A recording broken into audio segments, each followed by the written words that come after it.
Sir आपने कई सारे यहाँ पर स्टॉक्स के नाम यहाँ पर मेंशन करे, जिसमें एचडीएफसी भी आपने कहा, एडिसन बैंक भी, एक्सिस भी।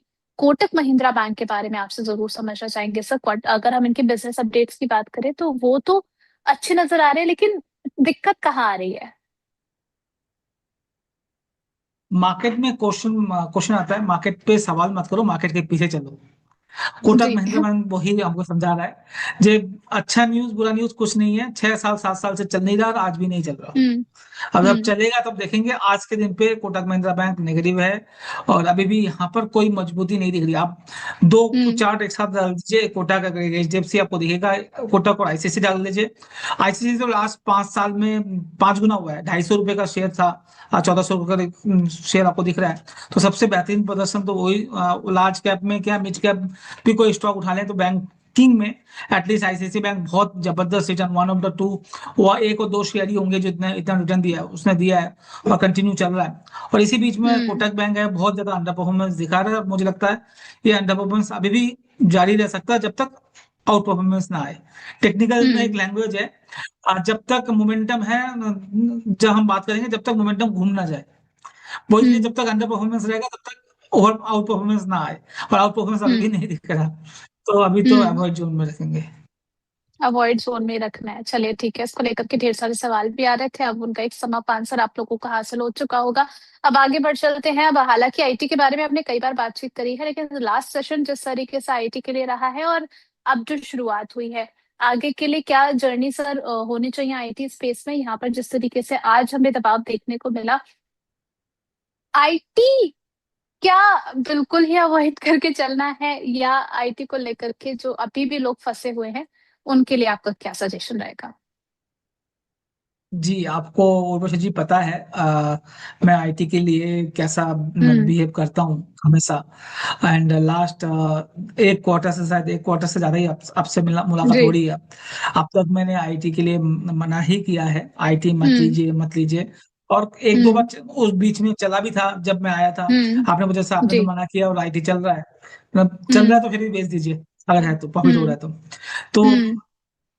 मगर अब क्वेश्चन हम्म। ये आता है, आगे क्या? ये तो था मेरा पास्ट का हम्म। व्यू पॉइंट था, वो सब था। पर लास्ट हम्म। वीक जब हमने बात की थी तो मैंने बोला था कुछ चेंजेस हो रहे हैं। चेंजेस क्या जी। हो रहे हैं अगर आप ध्यान से देखोगे, आ, अभी तक हम बात कर रहे थे bonus split dividend, IT companies ये देके अपना पैसा खत्म करती है। मैंने लास्ट टाइम भी ये चीज हम्म। बोली थी। मगर इस बार पहली बार ये हुआ है आईटी में, एआई के लिए, चाहे एचसीएल हो, चाहे वो ओएफएस हो, चाहे वो परसिस्टेंट हो, चाहे वो इन्फोसिस हो, चाहे वो टीसीएस हो, खर्चा कर हम्म। रहे हैं, इन्वेस्ट कर रहे हैं नई कंपनी खरीदने में, नई कंपनी एक्वायर करने में। और उनका अगर मैनेजमेंट की बात सुनोगे तो भी समझ में आ रहा है 1-2 क्वार्टर के बाद से एक बड़ा बिजनेस आईटी में आ सकता है। हम्म। तो ठीक अगर है। किसी को प्रीएम्प्ट करना हो तो अच्छी कंपनीज में धीरे धीरे एक्युमुलेट कर सकते हैं, पर थोड़ा थोड़ा करके, एक बार में नहीं। मैं अपना स्टैंड चेंज कर रहा हूँ, सेल सेल सेल से अब जिसके पास है होल्ड, या आधा परसेंट 1% पोर्टफोलियो का एलोकेशन देना, देने करने के लिए मैं ये स्टैंड चेंज कर रहा हूँ। ये नहीं बोल रहा हूँ जो ओवरवेट हो जाओ या खरीद लो। हम्म। हम्म। अभी हम्म। भी मुझे लगता है 1-2 क्वार्टर लगेगा। अगर मैं अपनी बात करूं या मेरे क्लाइंट स्मॉल केस की बात करूं, अभी भी हम नहीं ले रहे, हम्म। अभी भी नहीं ठीक ले है। रहे। बट अब मुझे लगता है डाउनसाइड रिस्क नहीं है ज्यादा, मगर अपसाइड पोटेंशियल जो मैं बात करता हूँ, डाउनसाइड रिस्क नहीं है, इसलिए मार्केट में पैसा नहीं लगाना। पैसा लगाना है हम्म। अपसाइड क्या है कि नहीं है। अब लग रहा है नियर टर्म में अपसाइड आना स्टार्ट हो सकता है। और उसमें से 2-3 स्टॉक जो है वो ऑलरेडी आउट परफॉर्मेंस दिखाना स्टार्ट कर दिया, जो मैं कई बार बोल चुका हूं आपके यहाँ। आप ओ एफ एस एस का चार्ट खोलिए, अब देखेंगे जी। वो आप हायर डायरेक्शन में जा रहा है, आईटी नीचे जा रहा है सारा स्टॉक्स, मतलब ओ एफ एस जो है ऊपर जा रहा है। आप कोफोच का चार्ट देखिए, वो ऊपर जा रहा है। हम्म। राइट। तो ये शो कर रहा है जो आईटी कंपनीज में कहीं तो मजबूती स्टार्ट हुई है लास्ट 1-2 महीना में। अब वो मजबूती जी। क्या इन्फोसिस टीसीएस में जाएगा नहीं जाएगा, वो कब जाएगा वो देखना है। अभी भी मैं large cap IT Infosys TCS में थोड़ा सा दूर रहूंगा। मिड कैप और स्मॉल कैप आईटी में धीरे धीरे अकोमोडेट करने की स्टार्ट किया जा सकता है, बट अभी रिटर्न बन जाएगा इसकी कोई गारंटी नहीं है, चांसेस बहुत कम है। अभी भी एक क्वार्टर मुझे लगता लगेगा। इस बार का आईटी का रिजल्ट मुझे मेरे हिसाब से बहुत खराब होने वाला है, वो हम्म। बॉटम बनाएगा। इस बार का तो आईटी का रिजल्ट आएगा जो खराब होगा, ऑब्वियसली खराब भी होगा, और वही बॉटम क्रिएट करेगा आईटी इंडेक्स में। हम्म। चलिए ठीक है। अब इसी के साथ में व्यूअर्स के कुछ सवाल भी साथ साथ लेते चलते हैं। हमारी प्राइम दर्शक का एक सवाल आया है एरिस इंफ्रा सॉल्यूशंस को लेकर के, 114 के भाव पर चल रहा है सर, 3.34% के अपसाइड के साथ में। अब इनका नजरिया सर बहुत शॉर्ट टर्म का है, एक वीक का नजरिया यहाँ से इन्होंने रखा है। क्या व्यू रहेगा आपका?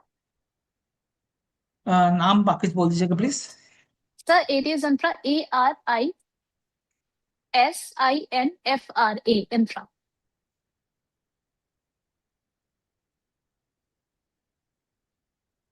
Aedes Infra solution ji. एक सप्ताह के लिए लिया है। जी। 3 दिन से 4 दिन से स्टॉक पे हाई राइज बन रहा है, पर हम्म। ओवरऑल देखेंगे तो स्टॉक बहुत ही नेगेटिव। जब से आईपीओ आया 209 रुपये से ये हम्म। टूटे ही जा रहा है, तो स्टॉक ज्यादा मोमेंटम में नहीं है।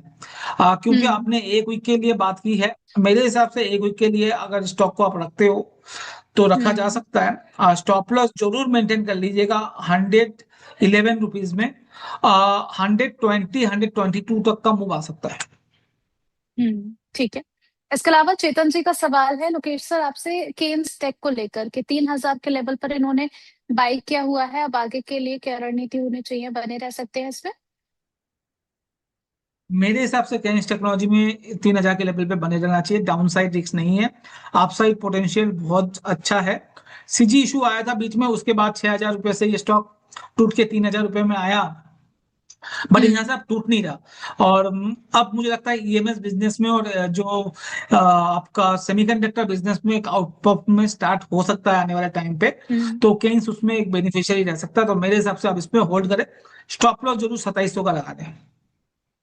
चलिए ठीक है। इसके अलावा मोहित जी का सवाल है सर, सीजीसीएल को लेकर के, इन्होंने 216 के भाव पर खरीदारी की हुई है। कैपरी ग्लोबल कैपिटल लिमिटेड 240 के भाव पर चल रहा है, अभी भी 2.35% की अपसाइड देखने को मिल रही है, मुनाफे में चल रहे हैं अभी भी। आपकी राय क्या रहेगी, बने रह सकते हैं इसमें? अपने हाइस के आसपास ही है। जी जी, इसमें बने रहिए। इसमें खाली बने नहीं रहना, टाइट होके बने रहना हम्म। है। पैसा हम्म। बहुत बना के देगा मेरे हिसाब से इस पे। अभी के लिए 220 222 का स्टॉप लॉस लगा ले। बहुत अच्छा स्टॉक आइडेंटिफाई किया है इन्होंने। मेरे हिसाब हम्म। से स्टॉक को होल्ड करें अभी के लिए। फाइनेंस सेक्टर, जैसे मैं बोल रहा हूँ, मैं बुलिश हूँ फाइनेंस में, तो इसी उसी हम्म। सेगमेंट से आ रहा है, उसमें आउट परफॉर्मेंस वाला स्टॉक है। तो बने रहिए, पैसा बहुत अच्छा बन सकता है, मुझे लगता है 300 प्लस हो सकता है ये स्टॉक। तो अभी तो हम्म। बने रहना चाहिए। चलिए, चुन चुन के हीरे निकाल रहे हैं मोहित जी। और ऐसी कमेंट्री लोकेश सर आपकी तरफ से बहुत ही किसी किसी किसी स्टॉक में निकल करके आती है कि इस तरीके से अगर आपने ढूंढ लिया है तो उसको पकड़ के चलना है। अब इन्होंने एक और स्टॉक यहाँ पे पकड़ा है, ट्रांसरेल। इसमें क्या किया जाए? 471 पर इन्होंने खरीदारी की है, 100 शेयर्स के पास में। इसमें भी स्टॉप लॉस और टारगेट जानना चाह रहे हैं।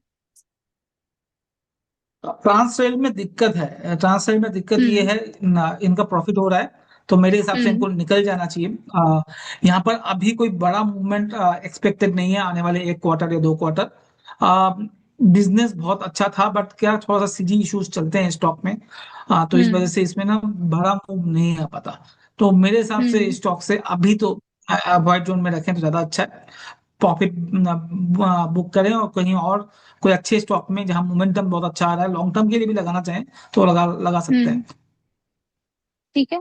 इसके अलावा अगर कुछ आज स्टॉक्स के एक्शन की बात करें तो शक्ति पंप में आज अच्छा उछाला में देखने को पहला खबर पे निकल कर के आई थी कि शक्ति पंप को महाराष्ट्र से 353 करोड़ का एक ऑर्डर मिला है, जिसके बाद से अगर हम देखें तो अभी भी 595 के लेवल्स पर ट्रेड हो रहा है, 1.39% के अपसाइड के साथ में। सर शक्ति पंप में कोई शॉर्ट टर्म ट्रेड ले सकते हैं? ओके, शॉर्ट टर्म ट्रेड के लिए शक्ति पंप लिया जा सकता है। एक रेजिस्टेंस है जो आज के हाई के पास है, 630 620 के 25 के करीब। ये 200 डे मूविंग एवरेज है, एक बार ये निकलेगा तब इसमें बड़ा मूव आ सकता है शॉर्ट टर्म में। उसके अलावा अभी तो कोई जगह नहीं बैठ रही है, तो 630 हम्म। 630 को निकलने दें।